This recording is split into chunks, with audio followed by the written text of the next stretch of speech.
Am I the jerk for refusing to share my bed with my brother-in-law even though his kids were sleeping in it? My female 30 sister, female 35, passed away 2 months ago. She has 2 kids, 3 and 5 years old, and I help take care of them by either visiting my brother-in-law's house or have them come over to mine.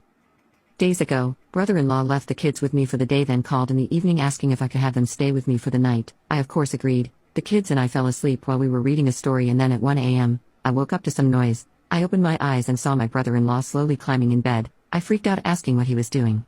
He tried to calm me down, then said that he saw the kids were with me and wanted to join us.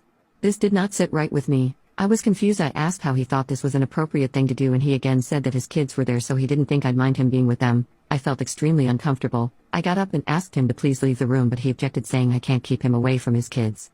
I told him that I'd have the kids join him in a minute. He eventually walked out. He had the kids get dressed and took them home after calling what I did unnecessarily cruel and rude. Next day I tried to call to check on the kids, but he was still upset, saying they were asleep after I interrupted their sleep by refusing to let him join us in bed. I hung up and felt so many things all at once. I told my mom and she said I had to apologize for how I behaved towards my grieving brother-in-law. Am I the jerk for saying no?